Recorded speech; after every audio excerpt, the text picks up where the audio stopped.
Cryofridges and cryopods were first introduced with Extinction. They helped with the server performance, but quickly became a fan favorite during the gameplay. When with Valguero the cryo was released from its status as a tech item and became an industrial item, it also helped even before beating bosses to simply clean up the servers.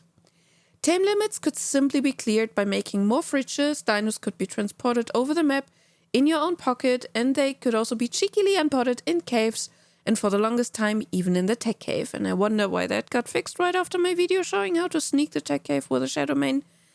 But let's not get distracted by the small things, shall we? Last night the new beta that included the cryopod and SOTF was released, and as I had expected, the cryo functionality was changed and indeed nerfed, if you want to say it like that. Cryofridges need to be charged up after you place them, and that takes 5 minutes. And then you are able to unpod a cryopod within 11 foundations reach. You can cryo animals outside of the fridge reach at any time, which makes it easy to bring animals back home. But in order to uncryo them again, you need to be close to a fridge. You can also not emergency cryo an almost dying animal anymore, because your animal cannot have taken damage for 60 seconds before you are able to cryo it. In PvP you have the additional restriction that you cannot uncryo close to enemies. The same 11 foundation restriction kicks in here, but that shouldn't be a big problem, since PvP didn't want to have the cryos in the first place, so there shouldn't be a big motivation to use them anyway. Cryo sickness is, as always, still a PvP only thing. In our tests at least, the difference was persisting through the modes, so PvE will not have cryo sickness. I personally like the changes because they basically cover everything I stated in my previous video, in which I talked about why cryos are so important for the game.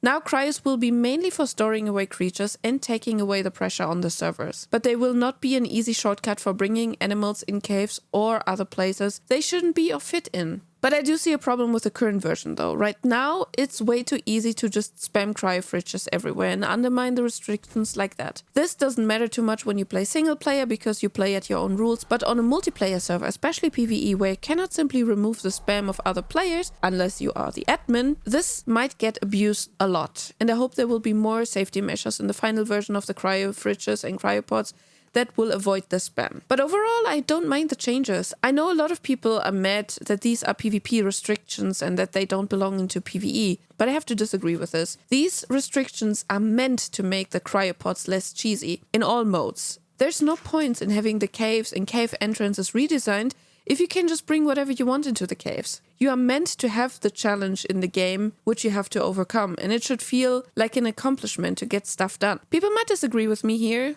but I think it is your right to disagree as much as it is my right to have my opinion. But keep in mind, these changes are not the final version of the cryopod. There could be more or less restrictions in the final version. This is only a PTR, so basically an open beta to test the first version of a new thing. If you want to see my video in which I talk about why cryopods are important for the game, just check out this video.